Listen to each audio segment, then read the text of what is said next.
আবারও নজর রাখতেই হচ্ছে সুপ্রিম কোর্টের আজকের রায়, বকেয়া ডিএ দিতেই হবে এমনটাই নির্দেশ। এবং যে কথা বলা হয়েছে যে 25% যে বকেয়া রয়েছে ডিএ সেটা ইমিডিয়েট মেটাতে হবে। এ বিষয়ে আরো স্পষ্ট হব, আরো জানার চেষ্টা করব। রায় কপি ইতিমধ্যেই অর্ডার কপি হাতে এসে পৌঁছেছে, নিউজ 18 বাংলার কাছে এসে পৌঁছেছে। কি রয়েছে, কি উল্লেখ রয়েছে জানাবে মৈত্রেয়ী সরাসরি রয়েছে আমার সঙ্গে। মৈত্রেয়ী, দেখো, এই রায়ের কপিতে কিন্তু অর্ডার কপিতে খুব স্পষ্ট করে উল্লেখ করে দেওয়া হয়েছে যে 16ই মে 2025-এ যে অর্ডার দেওয়া হয়েছিল, অর্থাৎ 25%, এটা কখনো অধিকার হতে পারে না। এবং রাজ্যের যে আর্থিক অবস্থা রয়েছে সেই পরিস্থিতিতে দাঁড়িয়ে সর্বোচ্চ আদালত এটা বলেছে যে ডিএ দিতে হবে, কিন্তু ডিএ দুবার দিতে হবে এটা কোনো কারণ হতে পারে না।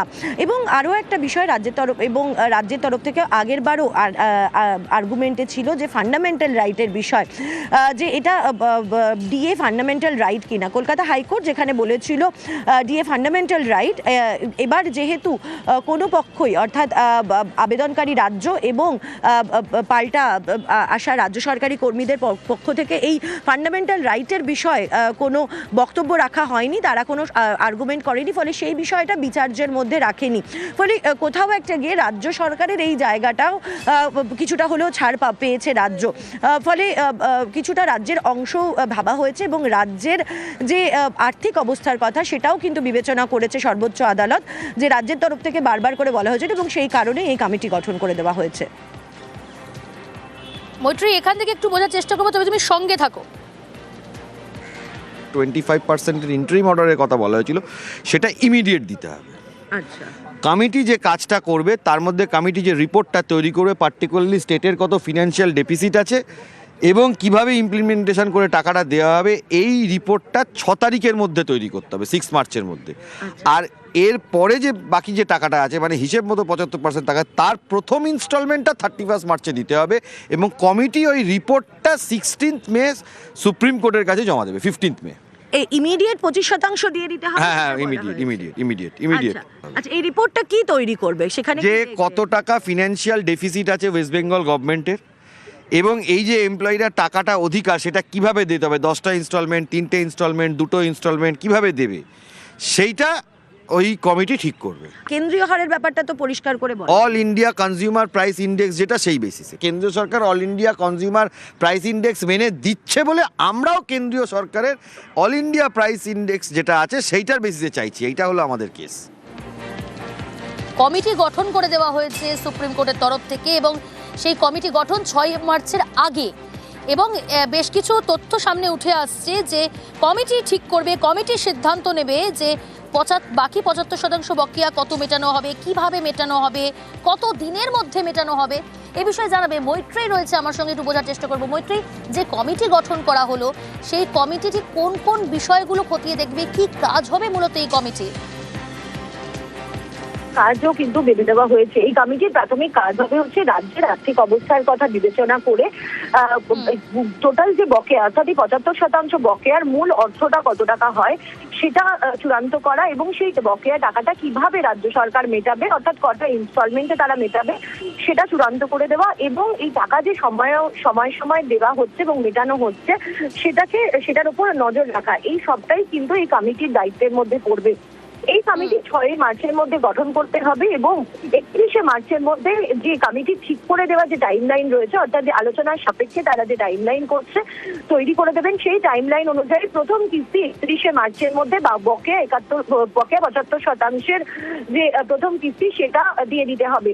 এখানে আরো একটা গুরুত্বপূর্ণ জিনিস রয়েছে যে এই যে টাকার অংশটা দেওয়া হবে হচ্ছে 2008-এর যে বকেয়া টাকার যে টাইম ডিউরেশন, 2008-এর 1 এপ্রিল থেকে শুরু করে 31/12/2019 অর্থাৎ 31 ডিসেম্বর 2019-এর মধ্যে এই বকেয়া টাকাটা দেওয়া হবে।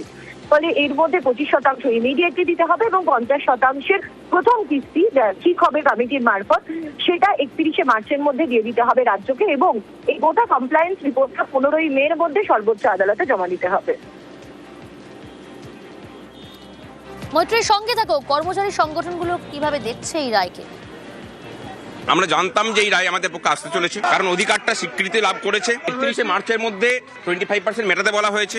রূপা 2009 নিয়ে এই মামলা ছিল, সেখানে স্পষ্ট করে প্রভিশনে লেখা আছে যে দিতে হবে আইসিপিআই মেনে। আমরা বলছি যে আইন স্বীকৃত অধিকার, যেটা হাইকোর্টের ডিভিশন বেঞ্চ বলেছিল বা সুপ্রিম কোর্টও আজকে যেটা বলেছে যে লিগালি এনফোর্সেবল রাইট, এটা নিয়ে কোনো সন্দেহের অবকাশ আর রইল না। এটা একটা ঐতিহাসিক, সারা দেশের মধ্যে কোথাও কর্মচারীদের এত বড় মামলা সুপ্রিম কোর্ট পর্যন্ত যায়নি, কারণ কোনো সরকার কর্মচারীদের অধিকার নিয়ে এইভাবে হস্তক্ষেপ করেনি। সুপ্রিম কোর্ট যেভাবে এই রায়টাকে দিল, এটা গোটা দেশের ক্ষেত্রে একটা উদাহরণ হয়ে থাকলো।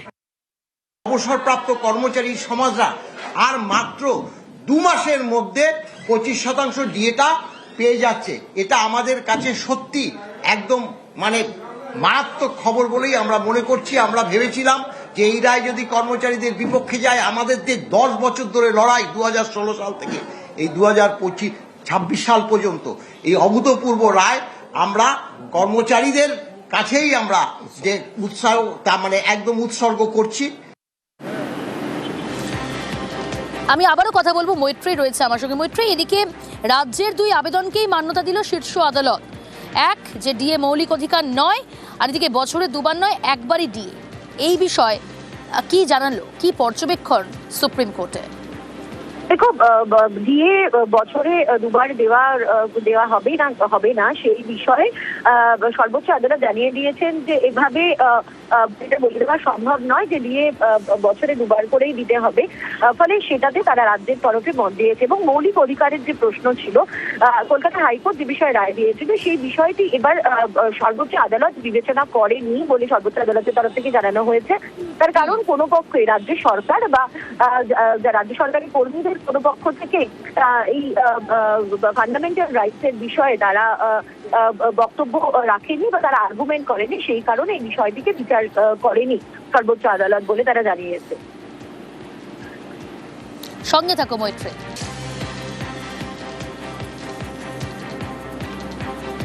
এখনই বকেয়া ডিএর 25% মেটাতে হবে। ডিএ মামলায় রায় সুপ্রিম কোর্টে। 6 মার্চের মধ্যে বাকি বকেয়া নিয়ে সিদ্ধান্ত। 75% বকেয়ার কত মেটানো হবে সিদ্ধান্ত নেবে কমিটি। যে কমিটি গঠন করা হলো, সেই বকেয়ার প্রথম কিস্তি দিতে হবে 31 মার্চের মধ্যে। বাকি বকেয়া কিভাবে মেটানো হবে, কমপ্লায়েন্স রিপোর্ট দেবে রাজ্য। 2008 থেকে 2019 পর্যন্ত বকেয়া ডিএ মেটানোর নির্দেশ দেওয়া হয়েছে। 10 লক্ষের বেশি কর্মচারীকে বকেয়া মেটাতে হবে। 1 লক্ষের বেশি অবসরপ্রাপ্ত কর্মীকেও বকেয়া মেটাতে হবে। প্রায় 40,000 কোটি টাকা ডিএ বকেয়া। অত্যন্ত গুরুত্বপূর্ণ আজকে সুপ্রিম কোর্টের এই রায়।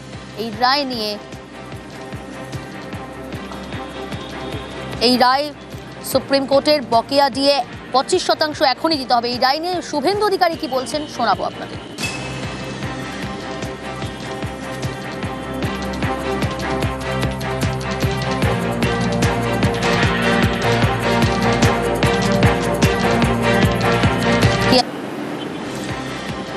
আমি আবারও কথা বলবো, মৈত্রী রয়েছে আমার সঙ্গে। মৈত্রী, এদিকে রাজ্যের 2 আবেদনকেই মান্যতা দিল শীর্ষ আদালত। এক, যে ডিএ মৌলিক অধিকার নয়, আর এদিকে বছরে 2 বার নয়, একবারই ডিএ। এই বিষয়ে কি জানালো, কি পর্যবেক্ষণ সুপ্রিম কোর্টে?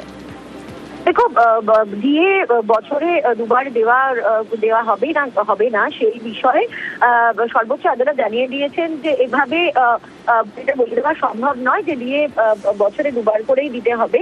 ফলে সেটাতে তারা রাজ্যের তরফে মত দিয়েছে এবং মৌলিক অধিকারের যে প্রশ্ন ছিল, কলকাতা হাইকোর্ট যে বিষয়ে রায় দিয়েছিল সেই বিষয়টি এবার সর্বোচ্চ আদালত বিবেচনা করেনি বলে সর্বোচ্চ আদালতের তরফ থেকে জানানো হয়েছে। তার কারণ কোনো পক্ষে রাজ্য সরকার বা রাজ্য সরকারি কর্মীদের কোনো পক্ষ থেকে এই ফান্ডামেন্টাল রাইটস এর বিষয়ে তারা বক্তব্য রাখেনি বা তারা আর্গুমেন্ট করেনি, সেই কারণে এই বিষয়টিকে বিচার করেনি সর্বোচ্চ আদালত বলে তারা জানিয়েছে। সঙ্গে থাকো মৈত্রী।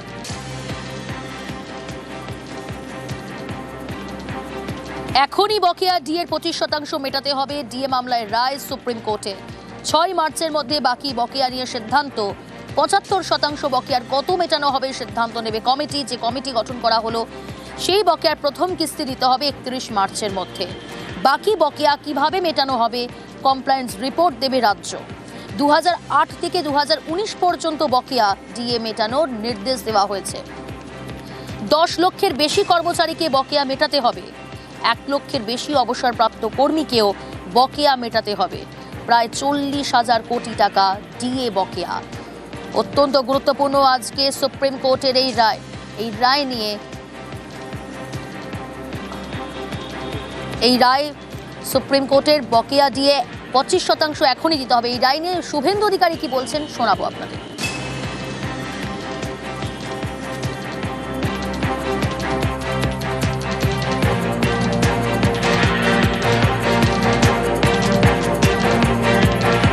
বকেয়া দিয়ে 25% মেটাতে হবে, ডিএ মামলার রায় সুপ্রিম কোর্টে।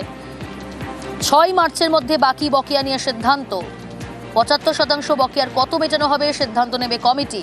সেই বকেয়ার প্রথম কিস্তি দিতে হবে 31 মার্চের মধ্যে। এই জাজমেন্টকে আমরা ওয়েলকাম করি এবং আমরা সবাই এই ন্যায্য অধিকার ডিএর দাবিতে সর্বস্তরের দলমত নির্বিশেষে কর্মচারী, শিক্ষক, পেনশনার, পুলিশ কর্মী সবার সঙ্গে ছিলাম। মমতা বন্দ্যোপাধ্যায়কে 10,400 কোটি টাকা কর্মচারীদেরকে দিতে হবে, আর বাকিটা যেটা হবে সেটার দায়ভার পরবর্তী সরকারকে নিতে হবে। এবং ভারতীয় জনতা পার্টি কথা দিতে পারে, বিজেপি সরকার এলে, বিজেপি সরকার আপনারা আনলে আমরা সুপ্রিম কোর্টের জাজমেন্টকে মর্যাদা দিয়ে আপনাদের সুপ্রিম কোর্টের যে রায় তাকে কার্যকর করব। তৃণমূল নেতা অরূপ চক্রবর্তী রয়েছে টেলিফোন লাইনে। অরূপবাবু, এখানে স্পষ্ট শুভেন্দু অধিকারী বলছেন যে ইরাকে তারা স্বাগত জানাচ্ছেন এবং একই সঙ্গে রাজ্য সরকারকে তোপ দাগছেন এবং এই কথাও বলছেন বিজেপি ক্ষমতায় এলে যে বকেয়া রয়েছে তা মিটিয়ে দেওয়া হবে। শুভেন্দু অধিকারীকে এত লম্পজম্প করলেন, কার্যত তো আজকেও সুপ্রিম কোর্ট ঘুরিয়ে বুঝিয়ে দিল যে রাজ্যকে বঞ্চনা করেছে কেন্দ্রীয় সরকার। আজকের এই রায় সুপ্রিম কোর্ট বলেছে 25% দিতে। কেন 100% বললো না সুপ্রিম কোর্ট? কারণ সুপ্রিম কোর্ট এর আগে যখন 100 দিনের গরিব মানুষের টাকা ফেরানোর কথা বলেছিল, এই অসভ্য, এই বর্বর কেন্দ্রীয় সরকার সেই রায়কে কার্যকর করেনি, বাংলার মানুষের ন্যায্য প্রাপ্য টাকা দেয়নি। আজকে যখন শুভেন্দু অধিকারীর দলবল বিধানসভায় গিয়ে লম্পজম্প করছেন, বাংলার মানুষ তো দেখলো না যেদিনকে 100 দিনের টাকা ফেরানোর কথা বলেছিল সেদিনকে শুভেন্দু অধিকারীর দলকে লম্পজম্প করতে গানা বাজানা বাজান। তার মানে বোঝা যাচ্ছে যে বাংলার গরিব মানুষের বিরোধী হচ্ছে শুভেন্দু অধিকারী এবং তার দল। রাজ্যের এই রায় তো আরো পরিষ্কার করে দিল যে রাজ্য সরকারকে 100% দিয়ে দেওয়ার কথা বললোই না, কারণ তারাও জানে রাজ্যের নিজস্ব টাকা ছাপানোর মেশিন নেই। রাজ্যকে যদি কেন্দ্রীয় সরকার প্রতিস্তরে বঞ্চনা করে, ন্যায্য প্রাপ্যগুলো আটকে রাখে, তাহলে রাজ্য সরকার দিয়ে দেবে কোথা থেকে? বরং সুপ্রিম কোর্টের এই অবজারভেশন আরো বেশি করে প্রমাণ করলো যে এই কেন্দ্রীয় সরকার আসলে কতটা যুক্তরাষ্ট্রীয় কাঠামো এবং রাজ্য সরকার বিরোধী। এটা কার্যত ঘুরিয়ে ওদের গালেই থাপ্পড়, এটি অনুধাবন ক্ষমতা এই শুভেন্দু অধিকারী দলের নেই। নিশ্চয়ই রাজ্য সরকার সহানুভূতিশীল, আমরাও চাই কর্মচারীরা দিয়ে পাক, কিন্তু প্রাপ্য 2 লক্ষ কোটি টাকা বকেয়া রেখে দিয়ে তারপর যখন এই বিয়ের নামে নাচন কোদন করছেন শুভেন্দু অধিকারী, তখন বুঝতে অসুবিধা হয় না আসলে কর্মচারীদের পাশে দাঁড়ানো নয়, সরকারকে বিপাকে ফেলাটা তাদের লক্ষ্য ছিল। তাই সুপ্রিম কোর্ট, বঙ্গবন্ধ সুপ্রিম কোর্ট তার রায় নিশ্চয়ই শিরোধার্য। আমরাও চাই সরকারি কর্মচারী দিয়ে পাক, কিন্তু সুপ্রিম কোর্টও বুঝিয়ে দিল যে 25% বেশি তারাও উচ্চবাচ্য করলেন না, কারণ তারাও জানেন যে কেন্দ্রীয় সরকার আসলে একটা অসভ্য বর্বর কেন্দ্রীয় সরকার যারা রাজ্য সরকারের সাথে বঞ্চনা করে চলেছে। ধন্যবাদ। নিউজ